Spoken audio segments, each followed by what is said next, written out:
Peter, how could you decide to move your parents in without consulting me first? I challenged, my voice a mix of astonishment and anger. Peter, my husband of 5 years, barely glanced up from his laptop, a smirk playing on his lips that only deepened my irritation. Abigail, stop overreacting. It's just for a short time. Besides, you don't really have a say in this, he responded dismissively, his words cutting deeper than I expected. This house, our home, wasn't just any place. It had been bequeathed to me by my grandparents, a picturesque two-story in a serene suburb where I had envisioned raising our son, Vincent, away from the unsettling influence of Peter's family. Do you remember that this house is in my name? I shot back, my hands clenched at my sides as his smirk faltered for the briefest moment. Just then, Vincent, our 3-year-old, toddled into the room, oblivious to the tension. I forced a smile for him, scooping him up and kissing his forehead, finding solace in his innocence. I'm not comfortable with this arrangement, Peter. Your parents have always disregarded me and invaded our personal space. Why bring them into our lives now? I said, my voice firm yet controlled. Peter shrugged, his indifference fueling my frustration. They're my family, Abigail. It's something you just wouldn't understand, he replied coldly. The word family echoed in my mind, mocking me. My own family, who had run the cozy coffee shop downtown, had always been my sanctuary, the warmth of their love a stark contrast to Peter's domineering, invasive parents. As our argument heated up, the doorbell rang, slicing through the tension. I peeked through the peephole, and my heart sank. Peter's parents stood on the doorstep, suitcases in hand, ready to encroach even further into our lives. Fine, Peter. Let them in. But this isn't over, I said sharply, handing Vincent to him before reluctantly swinging the door open. Abigail, darling, Peter's mother exclaimed as she breezed past me, barely acknowledging my presence. His father, always stern and distant since our wedding, followed her inside. As they settled into the living room, my living room, what had once been a place of refuge now felt invaded. Watching them unpack, something inside me shifted. I was tired of being the accommodating daughter-in-law, always bending to their demands. This intrusion was just the beginning, but I knew then that I wasn't going to stay silent anymore. I retreated to the kitchen, my resolve hardening. This was my home, my sanctuary, and I was determined to defend it. In the days that followed, life became a blur of overbearing changes. Peter's mother, Denise, had a way of making her presence suffocatingly known. She rearranged my kitchen, criticized my parenting, and acted as though she owned the place. One morning, as I prepared breakfast for Vincent, she peered over my shoulder and frowned. Vincent shouldn't be eating that, Abigail. It's not healthy, she said, her tone thick with disapproval. I bit back a sharp retort, the sting of her judgment simmering beneath my skin. He's fine, Denise. It's just muesli, I responded, keeping my voice even. She sighed dramatically, shaking her head. In our house, we believe in a proper diet. You really should learn. Her words were like persistent jabs, each one eroding my patience. Peter, as usual, was of no help, glued to his laptop, oblivious to the tension rising with every interaction. One evening, as I tucked Vincent into bed, Denise barged into his room without knocking. He's still not sleeping through the night? You must be doing something wrong, she accused, her words hitting me like a slap. Doubt flickered in the back of my mind, threatening to creep in. But I knew I had to reclaim control, not just for my peace of mind, but for Vincent's sake. The battle lines were being drawn, and I was ready to stand my ground.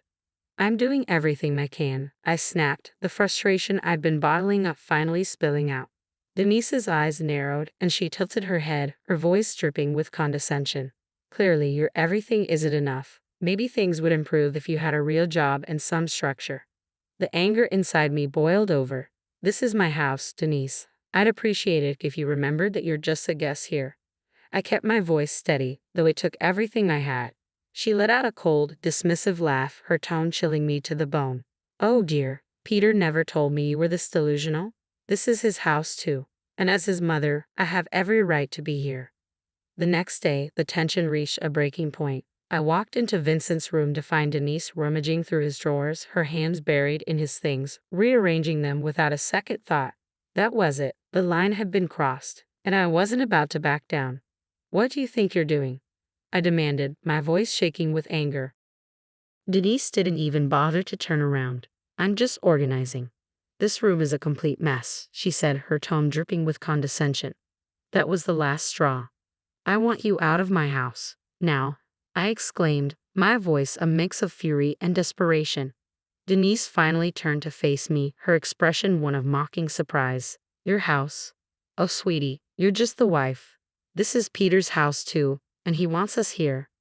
I stormed out of the room, my mind swirling with a storm of emotions. Peter's betrayal, Denise's intrusion, and the utter disregard for my feelings. It was all too much. I was tired of being pushed around, tired of my home being invaded by people who didn't respect me. That night, as I lay in bed, the frustration churned into something new, resolve. Ideas began to form, and a plan took shape. I wasn't just going to reclaim my space. I was going to assert my standing in this household. If things were going to change, it had to start with me. The next morning would mark the beginning of a new chapter, one where I set the terms for how we lived in my house. Peter and his parents had crossed too many lines, and I realized I could no longer be passive in my own home.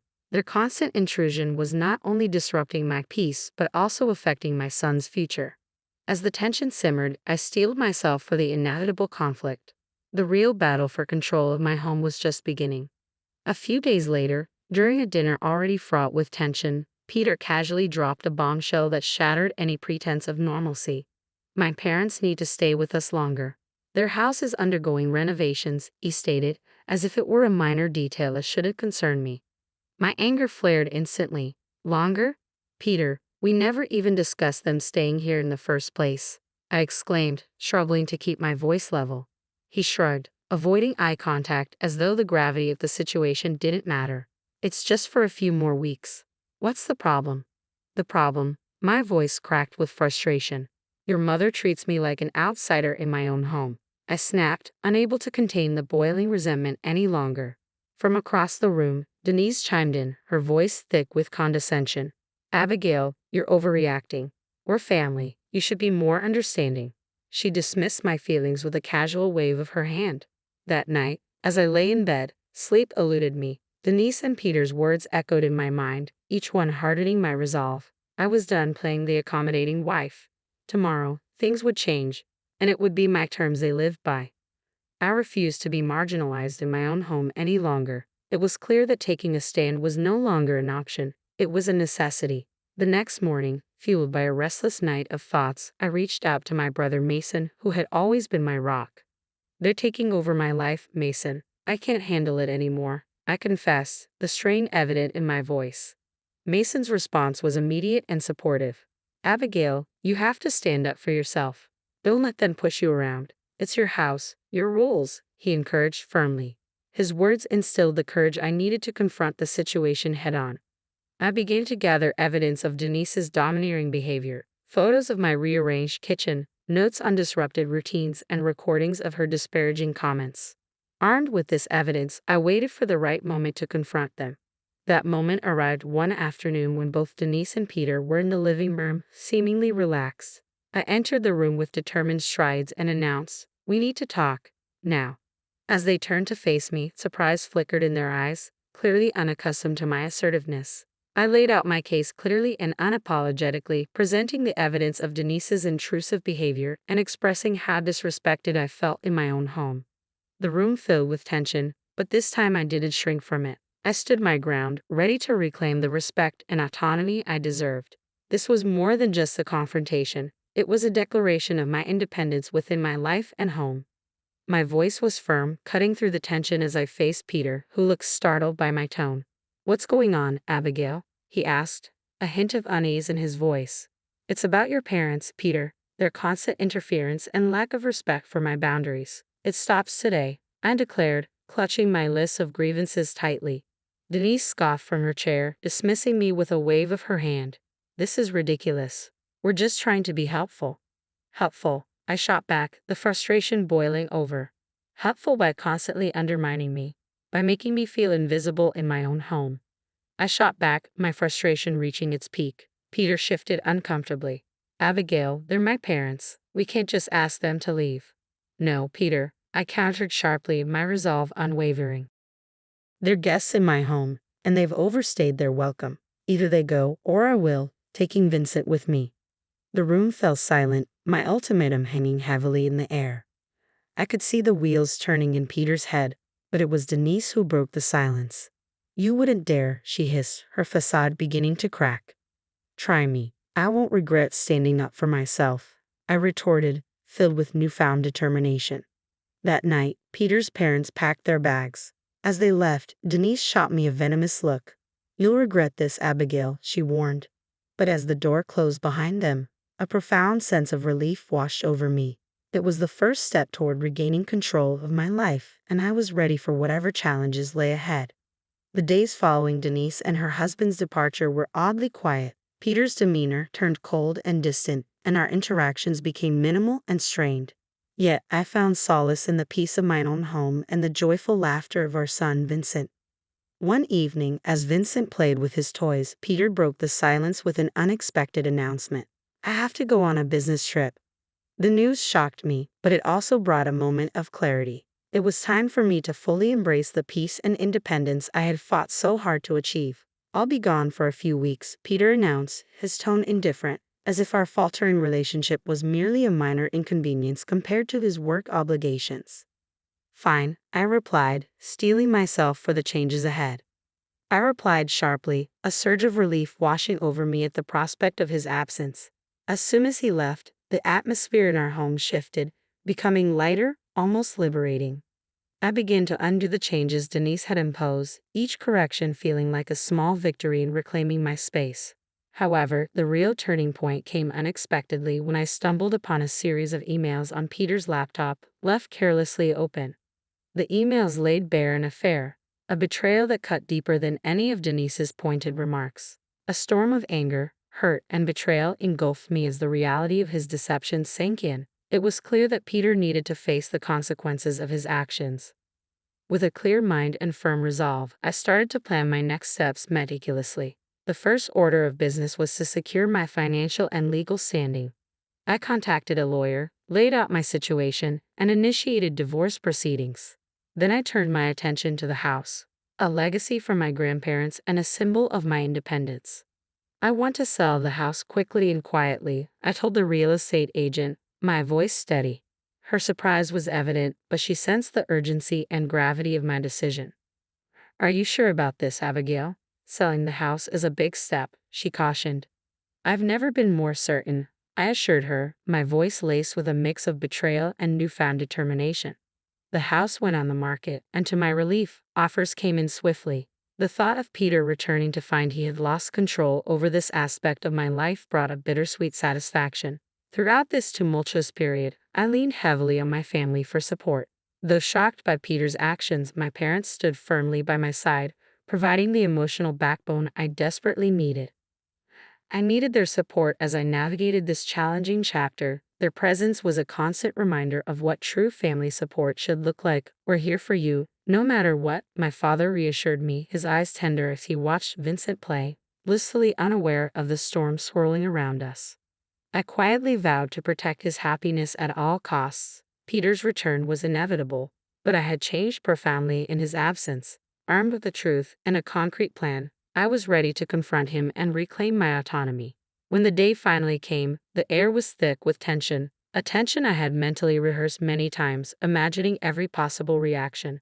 Yet my heart still raced as I heard his key turn in the lock. "Abigail, I'm back," Peter announced, his voice echoing through the now strange space of our home. I emerged from the kitchen, my posture resolute. "Welcome home, Peter. We need to talk," I said firmly. He looked around, his brow furrowing as he noticed the changes. "What's going on? The house looks different." I stood my ground, my voice unwavering. "I sold the house, Peter. It's no longer ours." Shock spread across his face. "You did what? You can't just sell our house without discussing it with me." "It was my house to begin with, Peter, and after what I've discovered, you don't have a say in this anymore," I declared, my voice tinged with controlled anger. He scoffed, trying to assert his control. "What are you talking about? What affair?" "I know everything, Peter," I stated firmly, watching his confident demeanor begin to crack. His feeble attempt to deny the allegations was short-lived. "Abigail, it's not what you think," he tried to explain. "I think it's exactly as it appears. You've betrayed me, betrayed our family," I countered, the pain evident in my voice. Peter's face shifted from shock to anger. "You're overreacting. We can fix this." There's no we anymore, Peter. I filed for divorce. I filed for divorce, I declared, extending the papers to him. The ensuing conversation devolved into a chaotic blur of accusations and denials, but I remained steadfast. The man I had married was gone, replaced by someone consumed by selfish desires. As he stormed out, vowing to fight the divorce, I felt a complex mix of relief and determination. No matter what challenges lay ahead, I was prepared to face them for the sake of my future and Vincent's well-being. With a sense of freedom tinged with apprehension, I stepped into my new life, fully aware that the struggle was far from over. In the weeks that followed, our situation unfolded publicly, not only exposing Peter but also dragging his once dominating parents into the fray. Their attempts to reconcile were met with my resolute silence. I had severed ties, focusing all my energy on Vincent and finalizing our divorce. The day of the court hearing arrived, and Peter looked visibly defeated, the weight of his choices pressing down on him. When the judge granted me the divorce along with custody of Vincent, I felt a profound sense of justice being served. After the hearing, Peter's attempts at reconciliation were futile. "You made your choice, Peter. Now you have to live with it," I told him firmly, turning away for the last time. The fallout from our divorce and Peter's affair was swift and severe, tarnishing his reputation and straining his relationships. His once imposing parents now faced social ostracism, a stark reversal of their previous status. As Vincent and I walked out of the courthouse, hand in hand, it felt not just like an ending but a new beginning, a chance to rebuild our lives on a foundation of honesty and freedom from deceit. The future was uncertain, yet it was wholly ours to shape. Life after the divorce was like stepping out of a long, dark tunnel into the sunlight. I had regained control, not just over the now sold house, but over my life. Vincent, blissfully unaware of the adult complexities, thrived in the stability and love I provided. My days were busy but fulfilling as I dedicated myself to rebuilding our lives and managing the coffee shop, which had become my sanctuary. However, the shadow of Peter and his parents occasionally cast a pall over my newfound peace. One evening, as I was closing up the shop, Peter appeared at the door, looking disheveled and desperate, a stark contrast to the composed man I once knew. "Abigail, please, I need to talk to you," he pleaded, his eyes searching mine for any remaining spark of compassion. I paused, conflicted by the mix of feelings his sudden appearance evoked. "What is it, Peter?" I inquired cautiously. "It's about the alimony and child support," he admitted, his voice filled with shame. "I'm unable to pay it. I've lost my job due to the scandal." Peter's words struck me like a chill of reality. "And my parents are struggling too," he added, his tone desperate. "That's not my problem, Peter. You made your choices, and now you have to face the consequences," I responded, my voice resolute yet cold. "But Abigail, I have nothing left. Please, for old time's sake," he pleaded, his voice cracking with despair. A twinge of pity flickered within me, but it was swiftly extinguished by the vivid memory of his betrayal. "Old time's sake, those times are long gone, Peter. You should have thought about the consequences before you decided to cheat and lie," I retorted, turning to leave. However, his next words halted me. "I'm sorry, Abigail. Truly, I am. I was a fool, and I ruined everything. Please help me."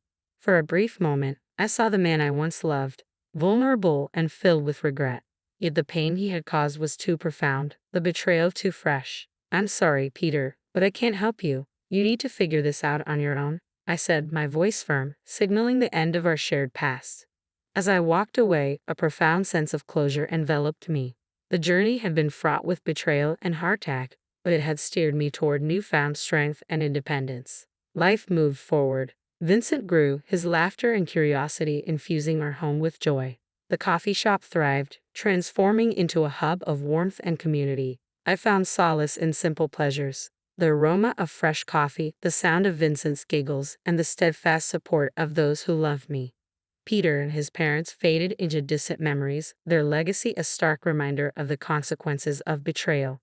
My experience taught me resilience and underscored the importance of standing up for myself. That evening, as I locked up the shop and gazed at the sky, its hues marking the end of another day, I smiled, holding Vincent's hand tightly. Our future was uncertain yet bright. Step by step, we were venturing into a new chapter of our lives, fortified by our past but not bound by it.